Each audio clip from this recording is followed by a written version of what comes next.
This is Proxy Countdown. Welcome to the big show for the week of February 10th, 2025, alongside my tag team partner, Matt Moscardi. I'm Damian Rawlis. On today's countdown, Bath and Body Works' new anti-DEI scrub. The president is female at Citigroup. BP has a profit tapeworm. Shareholders continue to be pleased with pretty much everything. And on the big votes, our top voting recommendations at upcoming annual meetings.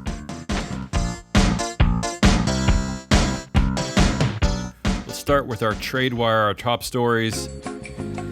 Hey, Matt, is there a secret DEI purge going on at Bath and Body Works? Black woman Dion Riley has ceased to serve as Chief Human Resources Officer despite holding the role only since December 2020, which is about when companies started to embrace things like DEI.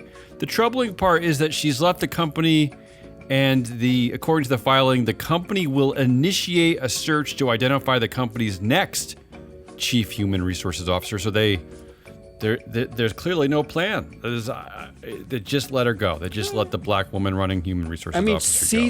Cease to serve as could be she left because she saw the writing on the wall that no one goes to Bath and Body Works. Who knows? But it's one thing I want to follow because we had been tracking over the past 5 years, that a lot of companies had been hiring black women, especially in the roles of human resources, diversity offices. So I'm wondering where a lot of these women are going to go, if they're going to keep their jobs. Cloudflare now has 2 executive co-founders dominating its board. Former COO but current president Michelle Zatlyn will be co-chair along with CEO Matthew Prince. The lead independent director is hardly independent. Scott Sandell joined the board 1 year after it was founded in 2010. What is the point of having your co-founders as co-chairs, the CEO and the president? Why have a board? I don't understand what the point of the board is. I think it's so they're just proving they like sharing. That's all. It's another place to go talk. Citigroup continues to lean into its female board power as TT Cole joins the board, meaning 8 of 14 directors are now women. And forgive me for celebrating something taboo in the new anti-DEI era, but TT is also the board's only black woman. So there you go. Citigroup continues to fly in the face of common sense. I don't know. It's Jane Fraser doesn't give a damn. I mean, worth saying that TT Cole is also highly accomplished and absolutely and has like long history of, she was at Wells Fargo, she was at Bank of America, that, she's got an MBA, she's got, I mean, come on, people. The idea of a DEI hire, that should tell you that person is the most qualified person in America. Yes. Because you can't get to that hurdle without having twice the resume and twice the education of all the white men. That should be a stamp of absolute supremacy. That's right? not DEI hire. That's not Damian Rawlis, Hazelnut Rawlis making things up. That is what the data suggested. We've been studying this for over 10 years. 10 years ago when you wrote the paper, that's exactly what you found, that the women had higher education, Matt, more qualifications than the men did in general. But you're also right. A quick glance at the resumes, TT Cole, her resume, it's not like she runs a family wealth fund. I mean, she has increasingly higher roles at banks and financial institutions across America.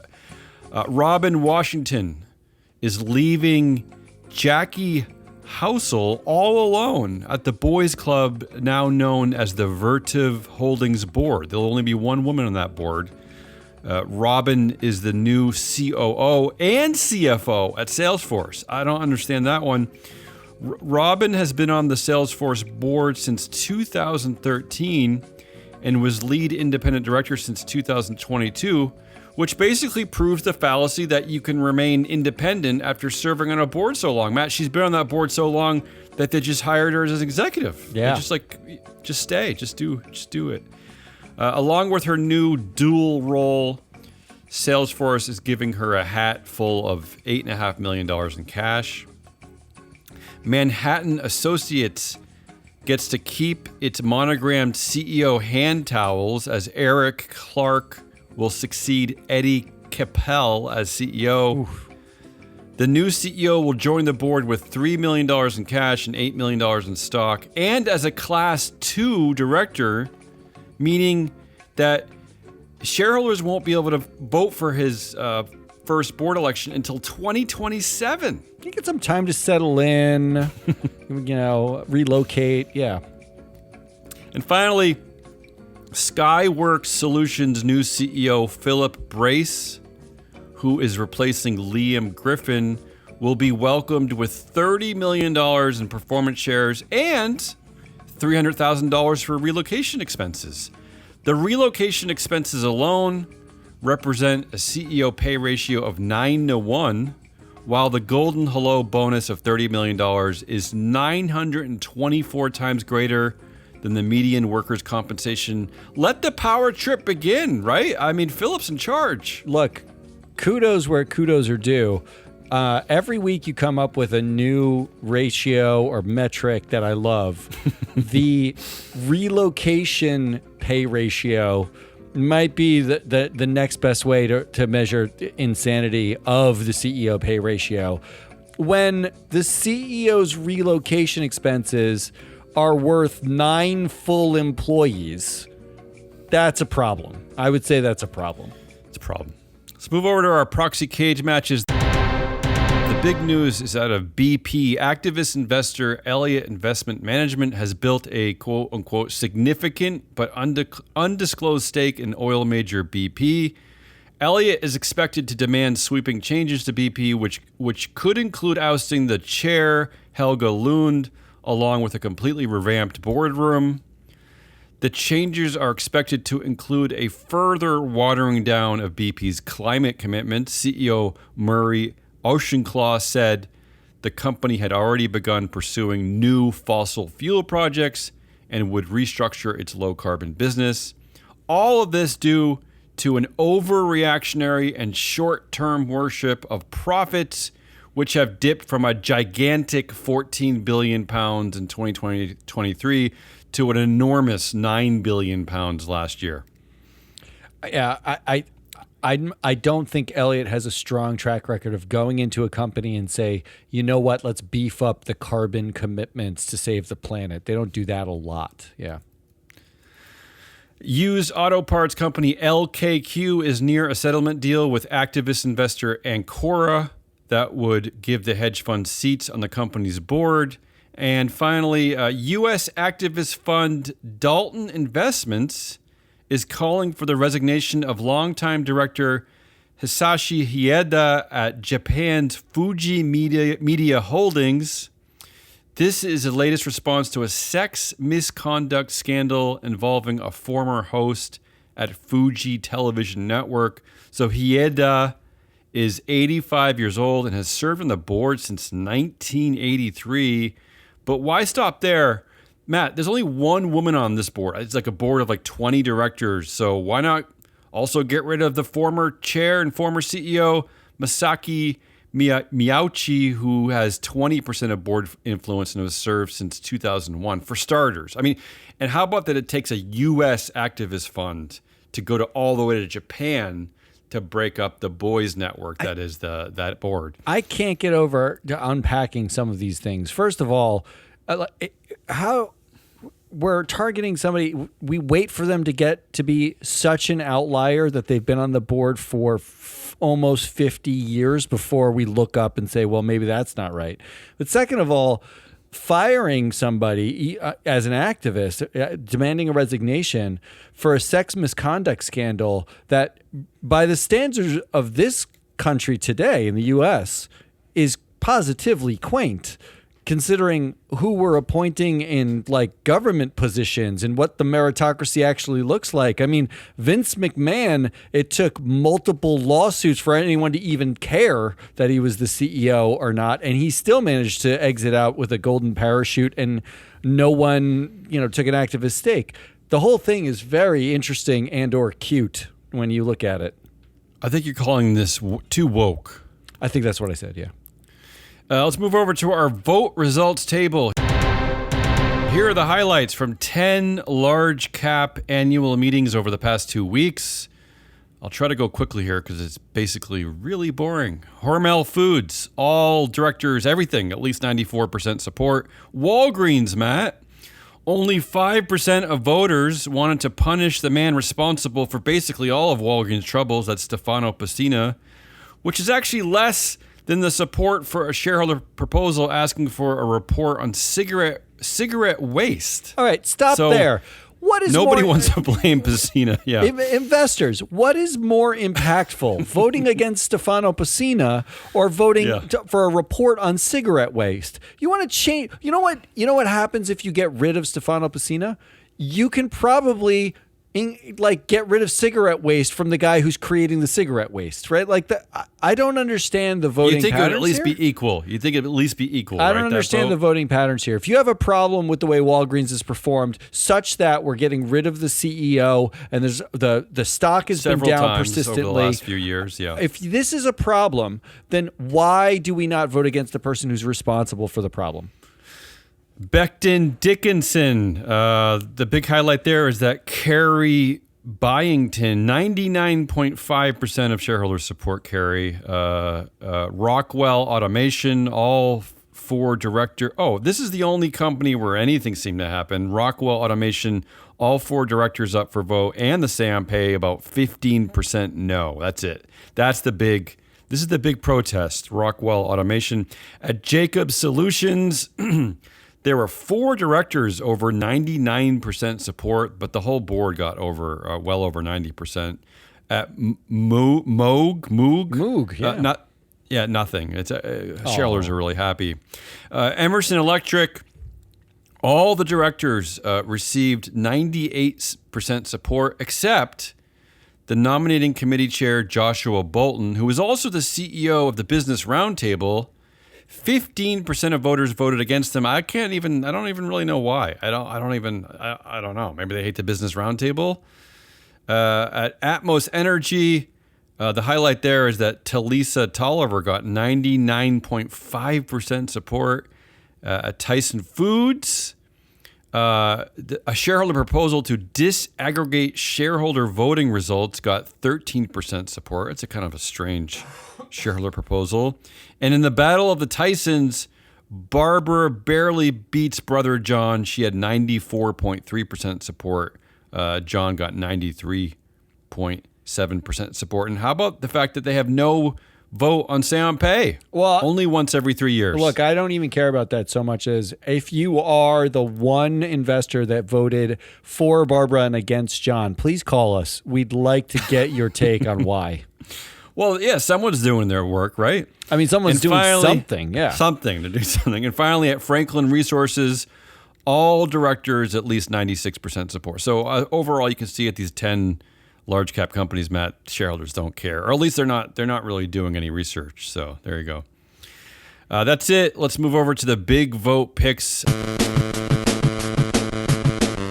I picked about, I'd say about 10 to 15 large cap, maybe not all large cap companies, just companies in the US, Germany, the UK, that have meetings coming up over the next week. So, Matt, where do you want to start with that list? Oh, look, there's 13 AGMs that we had on the list. Okay. There's 72 total directors at those companies. That's it? 72 directors, yeah. Some of these are actually very small boards, and not all the directors are necessarily up for vote because of there's some classified boards that are mixed in there. Yeah, I have something to say about that later. Go ahead. I want to start with a concept, okay? So, because clearly when we look at performance metrics, we're not seeing, I mean, I know the show has a lot of credibility everywhere. I know like the heads of stewardship at every massive institution is listening to this. But when we talk about performance, no one seems to want to vote against a director for poor performance. It's almost like we don't think the director is necessarily responsible for the performance of the company. Fine. So let's back up and let's ask a different question. Do they merit being there in the first place? And by that, I mean, on paper, which is basically what you know, because if you're voting, if you're an institutional investor, there are 90,000 active directors, of which something like 75,000 come up for a vote every single year. And let's say you own just the U.S. market, you're still talking about roughly 19, 20,000 director votes. There's no way you can call those people and find out, do I like them? Do they make sense on this board? Who are you? Like, there's no interview process here. So let's build merit off paper.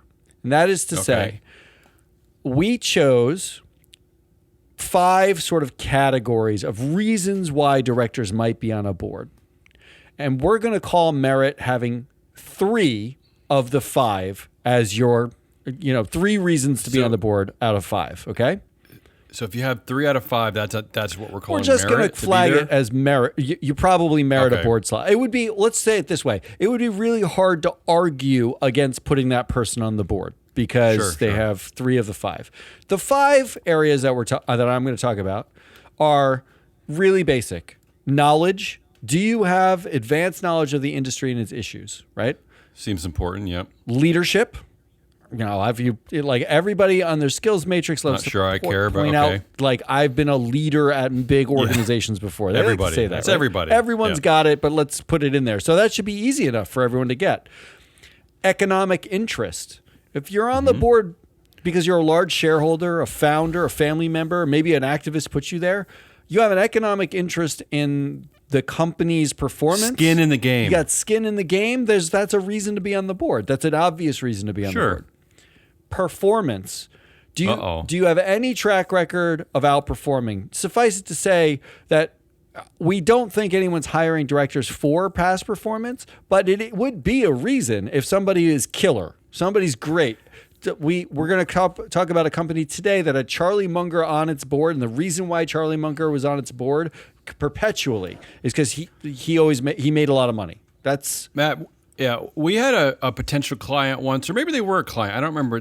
They told us that they invest in winners, yes, right? Correct. Exactly. So if that were the case, then why wouldn't you vote on directors for their performance? It's pretty easy to track that, right? Yeah. As long as you qualify what a win is. With this data, you should be voting against or for these directors based on that idea. With this data, you can define a win, and then you can vote that way. So performance.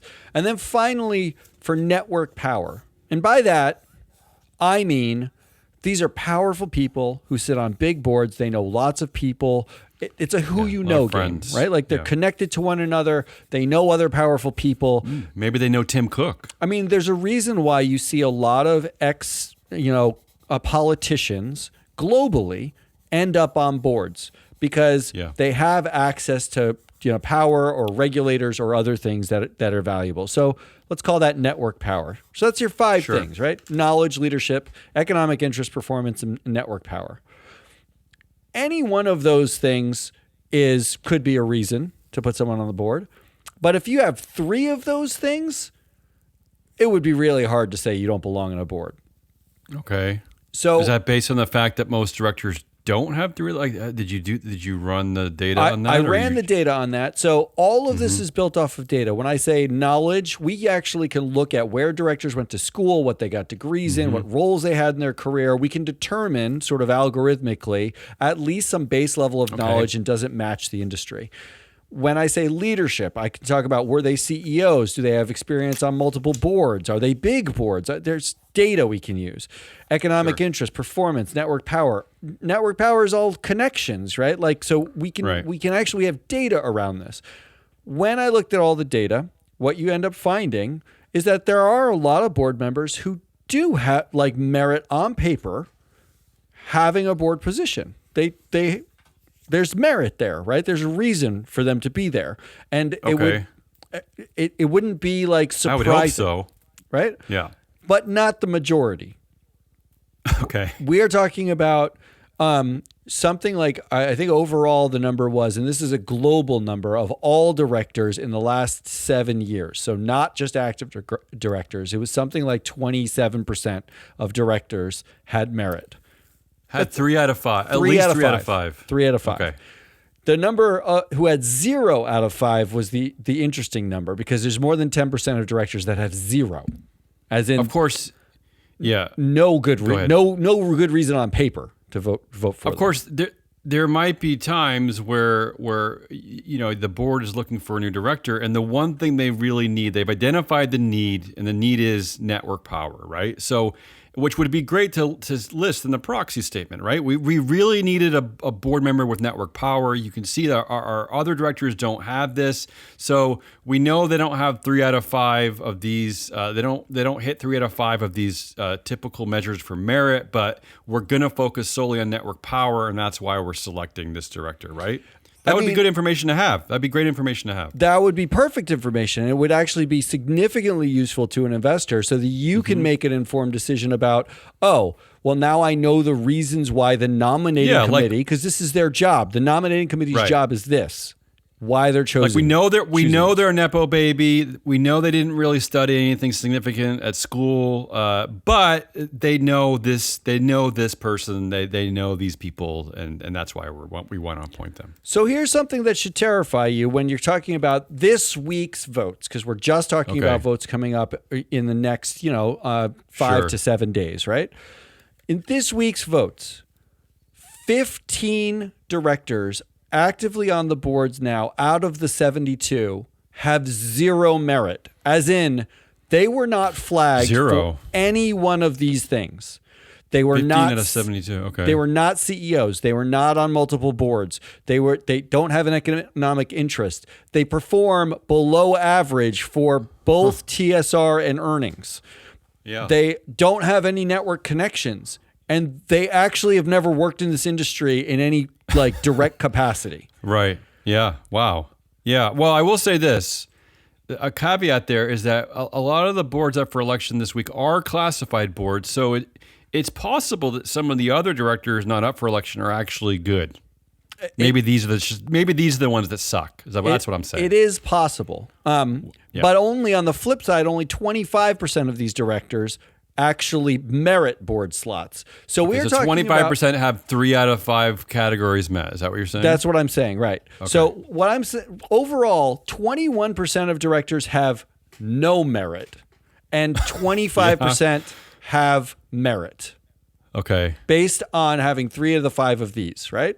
That sounds about right, because usually most of the average people are kind of in the middle, right? So you have your outliers. Okay. You have your outliers, and that's fine. So one approach this week would be vote against anyone who doesn't have merit on paper, because I love it. Not only do they not have performance metrics, like they perform below average, but they're not CEOs. They're not there because of their network power. They're not there for multiple reasons.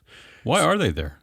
It's unclear. That's the mystery. That's the mystery. Like, this is where you'd raise a flag and say, all right, who are these 15 people that have been flagged here? And now, rather than doing a deep dive in 72 directors, I can do a deep dive in 15 and figure out, how should I vote?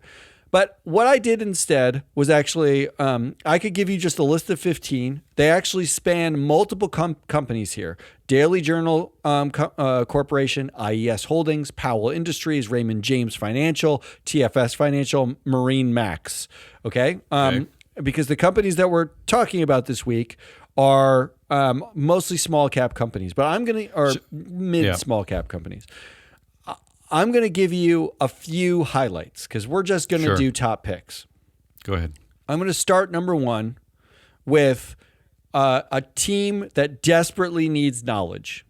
And I'm talking about Powell Industries Board. Powell Industries has 3 directors that have 0 merit on paper. I can't figure out why they're there. But only 13% of Powell Industries board has knowledge of what Powell Industries industry does, right? Like they don't have direct experience. The one who does on the board is named Kathy Curtis, and she has just under 5% influence. Powell Industries actually provides sort of electrical components. Like they build the grid. They're grid builders.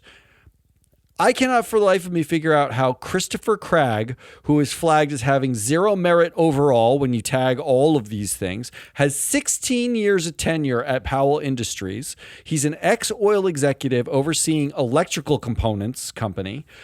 Most of this board is either from Texas or ex-oil or both. I was going to say.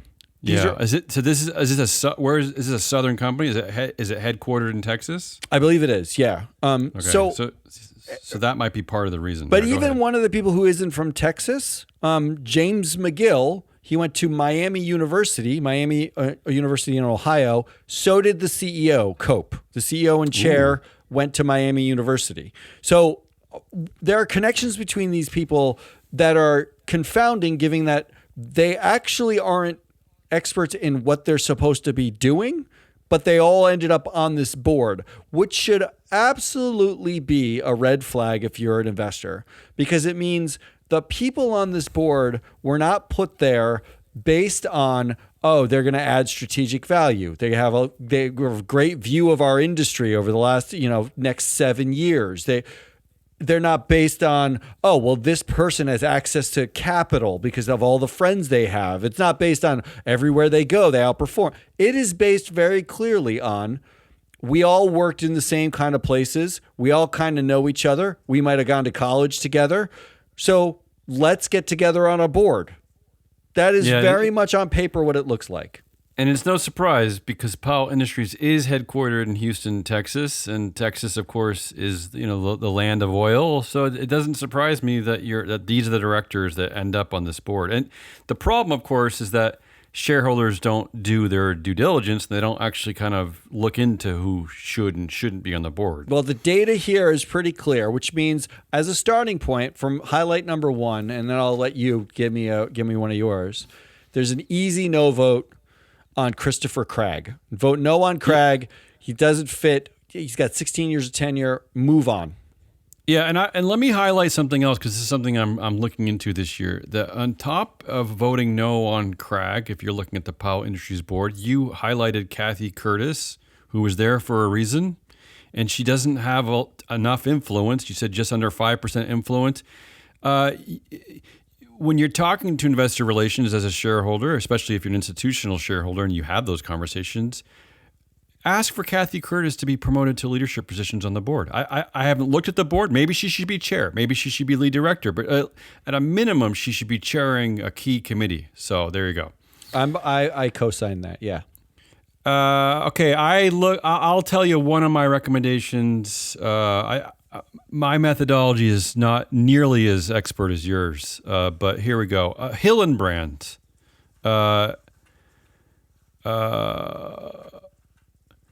What am I saying for Hillenbrand? So this is a top performing company. They actually bat 707 overall, which is that's pretty high in our in our universe. This is a board that is led by female board powers. It's led by women. The CEO is Kim Ryan. They have a positive 4% gender gap. In fact, 3 of the most powerful directors are women. So there you go.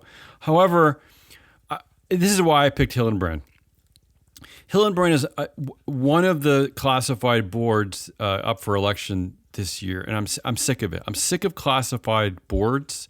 So I'm just saying, vote against everybody. Vote as a protest vote, at least. Just enough of it. It's just the most backwards way of allowing investors a voice. To every few years, and to your point, Matt, that the proxy statements, the companies don't even tell us why the directors are there and how they're performing. So to hold back on the vote every few, it's asinine. So I want to move on to that. It is curious why, I know this isn't a large cap company, or a really large company at least, but it is curious why there's not even a shareholder proposal to declassify, right? Like it's almost totally outside of the crosshairs of any investor who's interested in governance.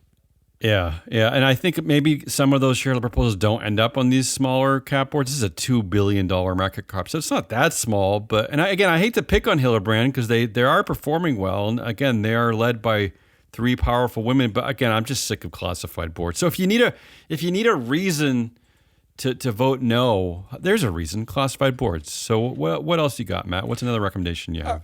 All right, I want to talk about Siemens Energy, which is one on the list, and it's very confusing to me because, yes, it's a German company. There's an ADR, so we're not talking about a U.S., your typical U.S. company. It was on the list that we had this week for votes coming up, right? But I can't figure out how their board is structured because when I look at just performance numbers, I just tackled knowledge, now I'm going to tackle performance. When I look at just performance numbers, TSR, Siemens Energy's entire board underperforms. In fact, when I compare it to just the companies that are up for a vote this week, it underperforms, like 90% of their board underperforms every other director up for vote. So wow. I don't know why that is the case. I even corrected I wanted to look at only directors who are on multiple boards. And I came up with Jürgen Kerner, who is on three boards actively. He bats 0.39 in earnings. 0.39. 0.39, wow. And he bats 170 in TSR and 170 on carbon. Now, The reason why I bring up carbon is because this is the company's tagline on their website. Quote, "We support companies and countries to reduce emissions across the energy landscape for a more reliable, affordable, and sustainable energy system." The big thing that they sell is carbon reduction. In fact, one of the things that I flagged is they're embroiled in a human rights controversy for a wind farm that they built in the Middle East.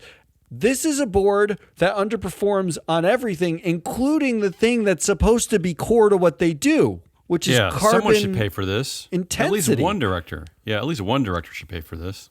So my first vote against here is Jürgen.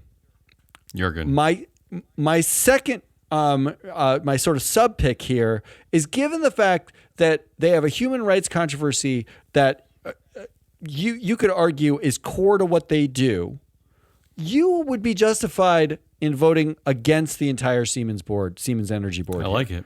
They have underperformed as a unit. They have high controversies. If you are talking merit, they don't have much of it when it comes to actual output. Sounds like they're really underperforming. So if you're voting against one, it's Jürgen. If you're more willing to be aggressive, the whole board. That would be my pick. My next company is Raymond James Financial. I think they're the biggest company we're covering this week, $33 billion in market cap. Lead director Jeffrey Edwards has served for over a decade. I think we talked about this a few weeks ago. That's an automatic no for me from now on. If you're a lead director, an independent lead director who has served for at least a decade, you're done. You're gone. It's over. And that's aligned with principles you see in places like the UK, where if you've been on the board for a decade, you're no longer considered independent. So I'm not completely making this up.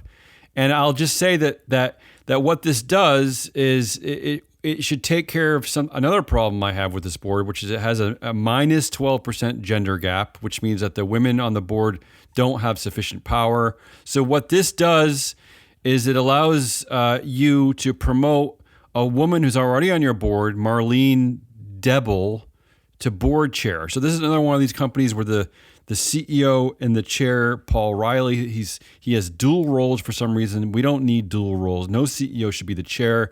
But Marlene Debel, she's been on the board since 2020. She's the risk committee chair. She's the chief risk officer and head of MetLife Insurance Investments. This is a highly qualified woman.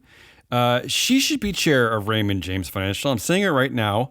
So vote out Jeffrey Edwards and promote Marlene Debel to be board chair. That's my assessment of Raymond James Financial. All right, I have a Raymond James one too, a separate director. But it is worth saying that I definitely co-sign the idea of vote against lead independent directors, long-tenured lead independent directors.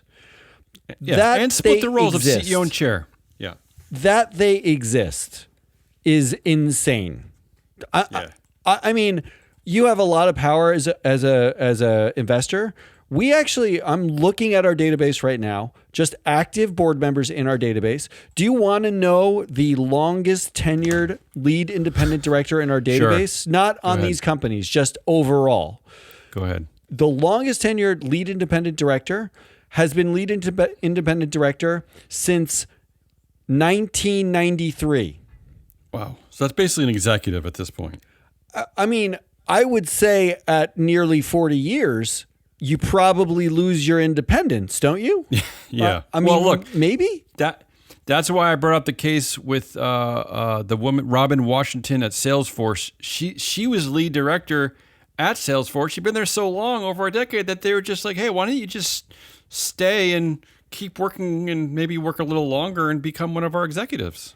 Of the 3,052 lead independent directors active in our database right now, the average tenure is 11 years. That's the average tenure of a lead independent director. Yeah, and I'll tell you one of the problems and why I think that is that because American companies have these combined roles of CEO chair, which are so incredibly powerful and utter nonsense, that I think that a lot of these boards think, well, we need to find one of our most powerful independent directors to battle the combined CEO chair. So they often pick ones that have long tenure that they feel like will have that can actually battle the CEO chair. That's just my guess, but it's stupid. It's stupid. They're not independent. And you can partly solve this problem by not having a combined CEO chair. That's my assessment. If you've been at a company for 30 years, even if it just kept pace with the S&P 500, like in terms of stock returns, right? These are annual vesting periods for options that directors get. You have made somebody who's been there for 10 or 15 years incredibly wealthy just on your pay. Every dollar that you make extra, like every bit of wealth that you owe to a company, you lose some semblance of independence, don't you? I mean, this is not like it's a 1-for-1 trade. If you're an investor, they're not looking out necessarily for your interests, given that they are getting wealthy no matter what they do. Yeah, not to mention that if you're an investor or just a person who is struggling, with the lack of accountability going on in America right now, this is sort of, you're frustrated with the rising power of CEOs and the rising tech oligarchy. This is actually one way where you can make a difference. You can start to you can build up the strength of independent boards. You can have them be more forces of accountability, and you can try to decrease the power of the CEOs. I mean, this is one way to kind of exercise all your frustration. I'm not saying it's going to, in the short term, it might not change anything, but in the long term, it very well might chip away at some of the things that you're upset about right now. So my Raymond James choice was Tony Garcia, and it was for one very specific reason. He's the only director up for a vote. The only director up for a vote in this set of companies that bats below 500 on controversies outside of the Siemens Energy crew, which like all of them have problems. But he bats 451 on controversies, and he has multiple board slots. So on just a pure controversy basis, you could simplify your process by simply saying, like, these are directors who oversee multiple controversial companies that are doing something that's a large negative externality to get counted. I'm not talking about like, one guy sued for defamation. I'm talking about these are issues that are more widespread issues, like massive oil spills or, investigated for fraud or, big controversies. Tony Garcia is the only one out of this set. You could make a rule that says in every single, vote, we're gonna target directors who just oversee companies that are constantly mired in controversy, and we will vote out the worst performers of them. So in this case, it would be Tony Garcia, who I say vote against. And let's not forget, as an investment strategy, you don't have to dwell on the negative optics of voting out Tony Garcia, because you can immediately present another option. You can say, we're targeting Tony Garcia because his performance and controversies is this, and we have a list of directors who excel in this area, and we propose that one of these people from this list gets nominated to replace Tony Garcia, right? I mean, you don't have to dwell in the negative of just removing a director. You can actually, it can be an additive process where you're swapping out for a better director. So there you go. So my last recommendation, I want to talk about Matthews International just for a few seconds. So they actually have a proxy contest going on. And we've talked about this a lot. We're kind of always confused that why do investors suddenly pay attention when there's a proxy contest? Why? So that the 98% support votes suddenly, they change. Investors get a little bit more pissed off. So, but this one, I don't really understand this one so much. So the proxy contest is from Barrington Companies Equity Partners. They have 3 nominees. One of them is the CEO of Ethos Energy, which does maintenance of generators for power plants. And Matthews International, they make like monuments, that kind of thing. So I don't know why you need someone with maintenance who does maintenance of generators for power plants. The other 2 nominees both work at big like venture capital firms. You have someone formerly at Cerebus, and you have the CEO at Barrington himself, James Mitter-Rotunda. I don't know, Matt. Usually, I'm kind of for a lot of the activist nominees, but these 3 just seem like duds to me. I don't like any of them. Well, I'll say this.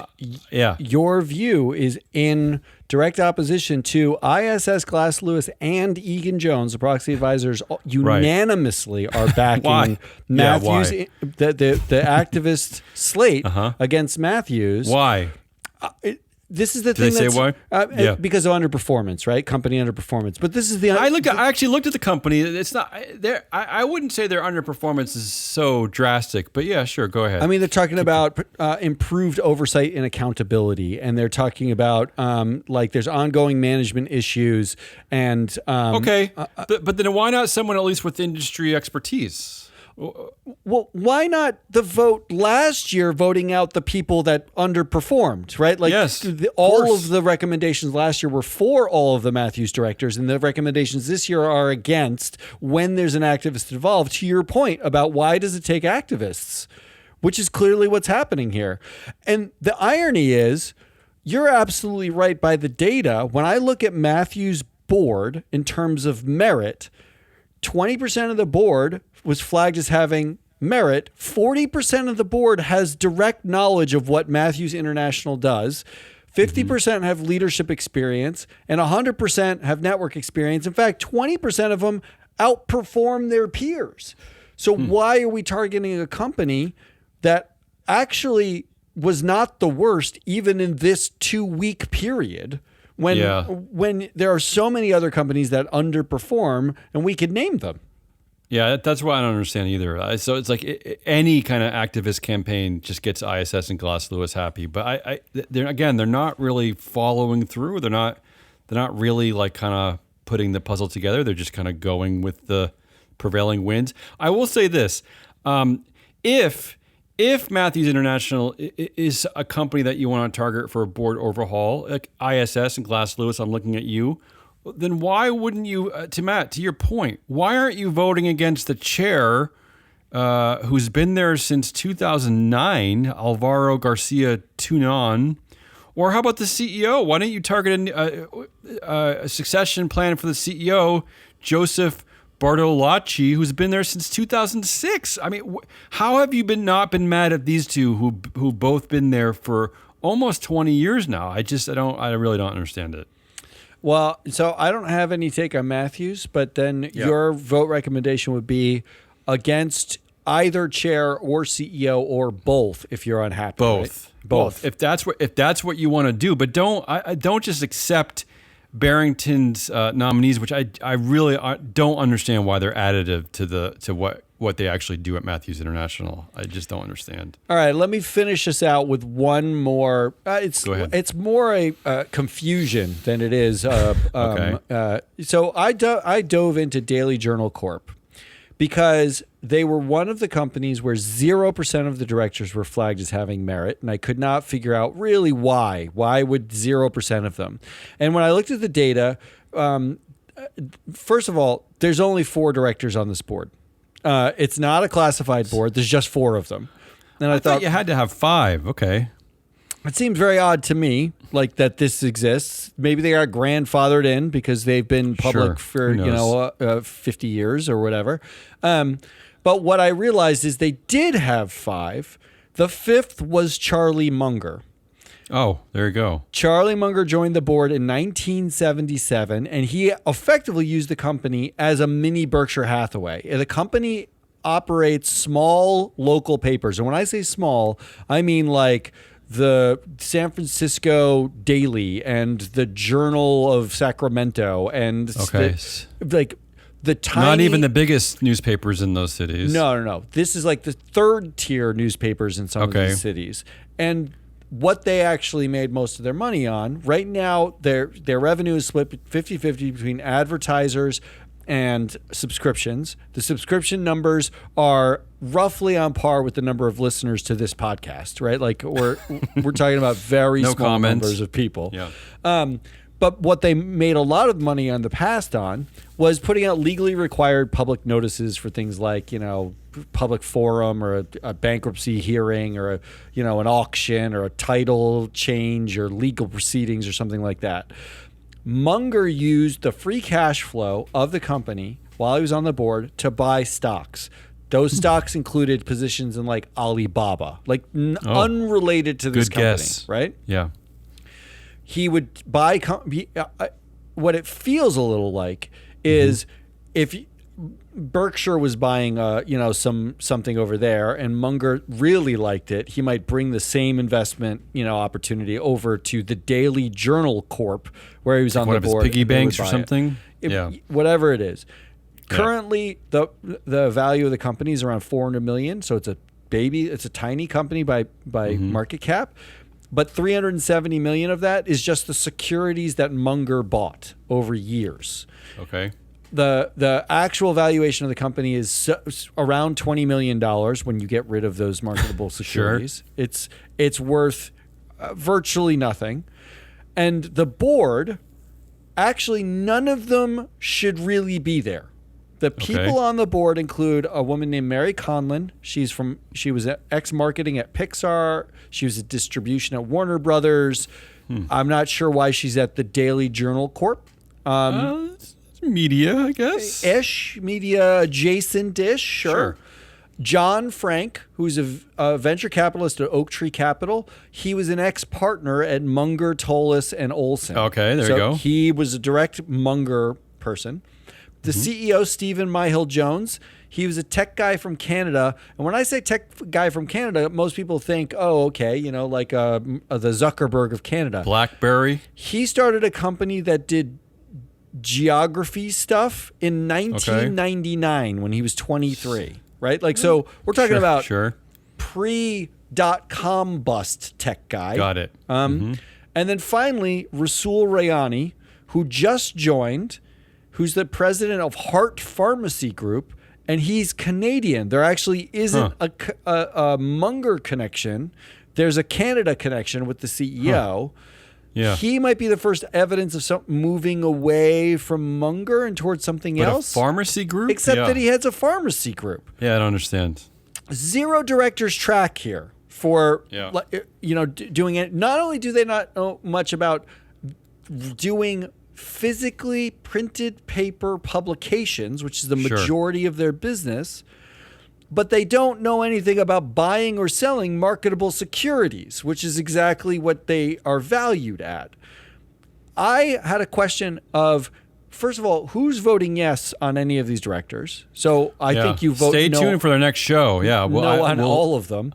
I'll report on this meeting. Yeah, go ahead. But also, flag for Vivek Ramaswamy, who went out and bought a 9% stake in BuzzFeed, which is a dual-class company, and it didn't matter that he bought a 9% stake in Controlled by Jonah Peretti. Yep. Why don't you buy a Munger favorite company for $20 million, have them sell all the marketable securities, distribute it to investors, and then buy it? Then it's a $20 million company. It's cheap, it's small, And it's a media company. You can transform it into some sort of media company, and it's in all the places you hate. You could talk about how you hate the liberals in San Francisco. Just an idea. Just an idea. Yeah. Well, great. We'll end on that note, giving investment advice to Vivek Ramaswamy. There you go. That's it. That's the Proxy Countdown for the week of February 10th, 2025. Join us next week, or in the next few weeks, when we jump back into the alternative democracy pool. Forever on the lookout for shareholder sharks and wayward directors drinking rancid water. I like that. Disgusting rancid director water.